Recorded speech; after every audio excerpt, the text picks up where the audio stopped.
Ryan Garcia l'a fait. Ce dernier a battu David Haney, champion WBC des poids super légers, au point. Et cela malgré le fait que personne ne croyait en lui, clairement. Tout le monde le pensait fou. Après, cela change rien. D'ailleurs, suis-moi sur Instagram. Je m'étais amusé justement à dire que le fou est devenu le roi. Et ce qui est très intéressant, en fait, moi, je te cache pas que je ne voyais pas forcément Ryan Garcia gagner face à Haney. Je pense qu'on peut avoir aussi le faux prisme de par sa défaite contre Gervonta Davis en pensant justement que ce dernier avait atteint justement son plafond de verre. D'ailleurs, reste vraiment attentif jusqu'à la fin de cette vidéo car je te donnerai justement les points qui sont pour moi ce qui a différencié justement sa défaite avec Gervonta Davis. J'ai trouvé clairement que Ryan Garcia justement a fait une rectification dans sa boxe, ce qui lui a permis justement d'être plus redoutable dans sa boxe comparativement à ce qu'il a pu faire avec Gervonta Davis. Et je trouve que c'est assez similaire avec la métamorphose de la boxe de Anthony Joshua. Je trouve même Anthony Joshua a complètement changer son attitude et plus polyvalent dans sa boxe. J'en parlerai à la fin de cette vidéo et d'ailleurs regarde dans le lien dans la description, tu pourras voir justement que je vais sûrement faire un article dans mon blog. Je vais faire plein d'articles prochainement. Tu pourras voir d'ailleurs un article par rapport à la condition physique, comment améliorer ton cardio et d'autres trucs que je te partagerai dans le blog. On va dire que c'est un contenu qui sera un peu plus entre nous, en sachant qu'il y a beaucoup de choses que je ne peux pas forcément partager sur YouTube par peur de me faire censurer.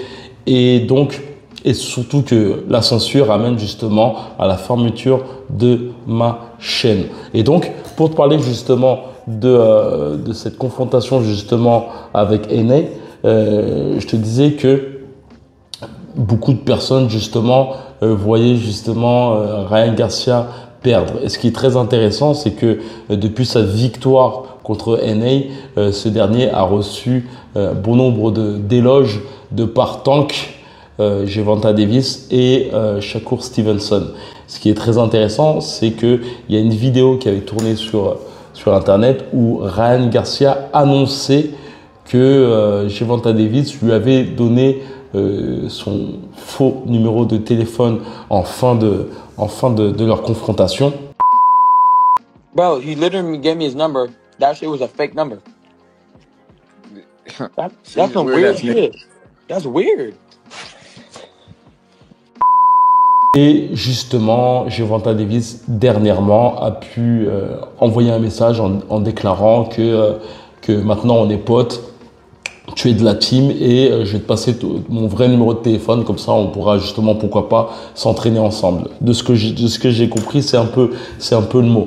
Et pour rester sur la phase folie de Ryan Garcia, clairement, je pense comme tout le monde, ce qu'il a pu publier dernièrement, tout le monde a pu peut-être sentir comme une phase de déclin mental. Après, ce dernier a beaucoup joué de cela.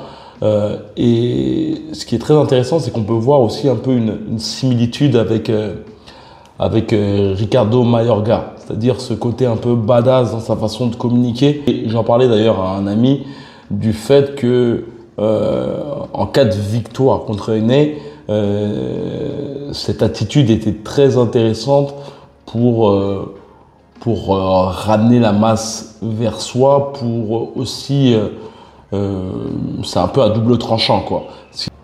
Après, clairement, pour te parler de l'aspect technique, je pense que tu es là pour ça. Ça va être très intéressant de pointer justement les améliorations que Ryan Garcia a pu faire justement face à David Haney, qui est tout de même un boxeur qui est très technique. J'ai trouvé une chose très intéressante, c'est l'utilisation du bras avant et surtout de la longe, des directs, chose qu'il n'avait pas fait justement avec Gervonta Davis. Et ce qui est très intéressant à voir, c'est que j'aime bien dire, Booba dit que si tu n'as pas de cul, tu as Walou. Et pour moi, si tu n'as pas de bras avant, tu as Walou aussi, tu n'as rien. Il est très important de sophistiquer ton bras avant. Il y a une chose que je dis bien souvent aux élèves qui viennent durant mes camps, c'est l'importance, par exemple, lorsque tu travailles sur le sac de frappe, de commencer uniquement par du travail uniquement avec ton bras avant. Ça veut dire que lorsque tu entames ta première session, ton premier round sur le sac de frappe, utilise uniquement ton bras avant. Tu peux faire par exemple uniquement des directs ou des jabs. Ensuite, tu peux faire le deuxième round en faisant toute la panoplie, que ce soit crochet, uppercut avec ton bras avant. Et par la suite, faire d'autres choses avec le bras arrière, etc. Pourquoi? Parce qu'en fait, ça va te permettre justement de t'obliger, même en cas de stress, même en cas de... tu sais, des fois, on peut avoir l'impression de perdre le combat, d'être en retard en termes de pointage, et on va commencer à délier des points, que ce soit gauche-droite, gauche-droite, gauche-droite, de façon totalement irréfléchie, et ce qui va nous empêcher d'avoir cette intelligence au combat. Et donc, le fait, par exemple, lorsque tu fais tes premiers rounds, de commencer uniquement par ton bras avant, en fait, ça va te permettre justement d'avoir déjà dans ton instinct de combattant cette attitude de te dire, ok, lorsque je combats, c'est mon bras avant qui me permet justement de construire mes attaques, de construire mon jeu, de construire ma tactique et mes techniques. Et donc voilà, c'est vraiment l'un des conseils que je te conseillerais de mettre en place dans ta technique de boxe. Et ce que tu peux voir lors du combat avec Gervonta Davis, c'est que tu peux voir que Gervonta Davis utilise beaucoup le bras avant. Et la chose que j'ai pu m'apercevoir aussi lors de cette confrontation avec David Haney, c'est que tu peux voir aussi que Ryan Garcia est moins dans la précipitation comparativement avec son combat avec Gervonta Davis, où ce dernier justement d'une part n'utilise pas assez sa longueur de bras, on pouvait le voir plus utiliser justement ces points circulaires, les crochets qui sont très puissants. En fait, on pouvait s'apercevoir que ce dernier cherchait à faire mal et à faire mal sans intelligence. C'est-à-dire qu'il n'y avait pas forcément de grosses préparations d'attaque avec son bras avant, et ce dernier cherchait uniquement à allumer avec ses crochets. Ce qui, d'une part, l'amenait justement à avoir moins d'amplitude, sachant que Gervonta Davis est clairement, on va dire, entre parenthèses, un nain comparativement à lui. Et c'est très paradoxal, car durant cette confrontation avec Gervonta Davis, j'avais l'impression que justement Gervonta Davis avait plus d'allonge que lui. Et tu peux t'apercevoir que Gervonta Davis aussi était en domination psychologique, parce qu'il cherchait le contre. En fait, il absorbait justement l'engouement et l'agressivité de Ryan Garcia pour chercher le contre. Et on pouvait avoir cette impression que Ryan Garcia était comme une sorte de taureau avec, avec les yeux aveuglés par cette volonté de destruction. Tu vois, bien souvent, et c'est très intéressant, j'en parlais justement à Kevin qui a fait mon camp dernièrement. D'ailleurs, tu pourras voir justement l'un de ses commentaires.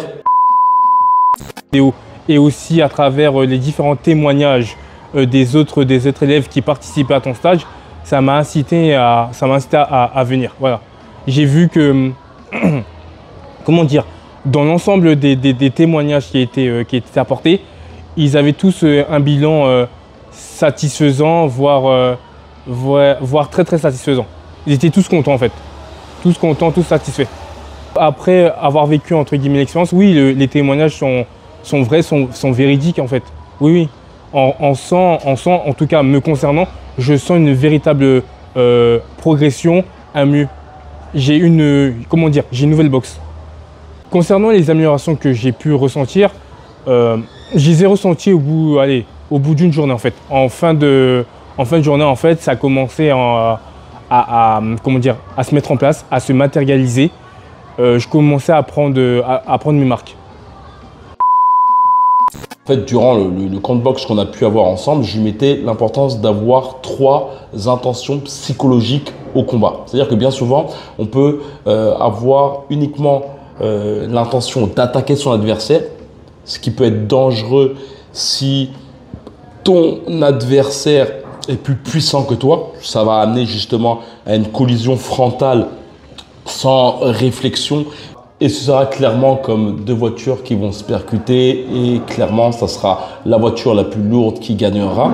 Tu peux avoir aussi une intention de défense. L'intention de défense est intéressante, mais néanmoins, si tu es trop dans la défense, si tu es trop dans la fuite, tu risques justement de donner trop confiance à ton adversaire qui, surtout si tu ne fais pas mal, va te foncer dans l'art et va clairement te terminer. Mais il y a une autre intention qui est très intéressante, c'est l'intention de contre-attaque. Et ce que je te parle par rapport à Gervonta Davis, qui l'a parfaitement appliqué face à Ryan Garcia. Et je trouve que Ryan Garcia, d'ailleurs, l'a beaucoup utilisé face à Mr. David Haney. Et en fait, l'attitude de contre-attaque, c'est clairement de chercher justement à uniquement... le but, en fait, c'est de chercher uniquement à contrer ton adversaire. C'est-à-dire que tu vas avoir une attitude mobile de défense, mais tu vas chercher justement à non pas envoyer le coup le premier, mais plutôt à répondre à ton adversaire. Chercher, par exemple, ce que peut faire justement Prince Nassim Hamed, mettre ta tête en avant. Même Floyd Mayweather a beaucoup tendance à faire cela. C'est-à-dire que, en gros, c'est comme un pêcheur, mettre l'hameçon devant ton adversaire et chercher uniquement à répondre à ce dernier pour le percuter. Donc, comme j'ai pu te le dire, Ryan Garcia a beaucoup boxé à distance comparativement avec son combat contre Gervonta Davis. Et tu peux le voir plus utiliser son bras avant pour jauger la distance avec son adversaire, même utiliser des successions de direct gauche-droite. Malgré toutes les phrases que peut faire Ryan Garcia, malgré sa défaite avec Gervonta Davis, il est indiscutable que ses crochets font mouche. J'aime bien dire que j'avais toujours un doute sur le menton et la capacité d'encaisser de Ryan Garcia, mais néanmoins, on ne peut pas se mentir, ce dernier a des crochets qui font très mal, qui font mouche. Et d'ailleurs, dis-moi ce que tu en penses par rapport à tout ça. Comme j'ai pu te dire en début de vidéo, dans le lien dans la description, tu pourras voir mon blog où je vais te mettre du contenu un peu plus poussé, du contenu que je ne peux pas forcément mettre ici par peur d'être censuré ou de me faire clôturer ma chaîne. Parce que certainement que je te ferai justement des analyses où je te mettrai des vidéos de combat un peu plus complètes et YouTube n'aime pas forcément cela. D'ailleurs, la dernière vidéo que j'ai pu mettre ici par rapport à Joshua a été censurée et je sais que aussi tout le monde n'est pas n'est pas aussi enclin à regarder toutes mes vidéos et donc je te ferai des contenus un peu plus longs ici pour les personnes qui souhaitent vraiment améliorer leur technique de boxe et surtout pour les vrais passionnés. Si tu souhaites aussi en savoir plus sur mes programmes d'entraînement en ligne, tout est dans la description. Il suffit simplement de cliquer sur le premier lien. Tu pourras aussi avoir plus d'informations sur mes prochains camps de boxe qui se passe toujours en Amérique du Sud, mais certainement pas au Brésil par la suite. En tout cas, je t'en dis pas plus. Tout est dans la description. Il suffit simplement de cliquer dans le premier lien. Et comme d'habitude, que la boxe est avec toi. Ciao.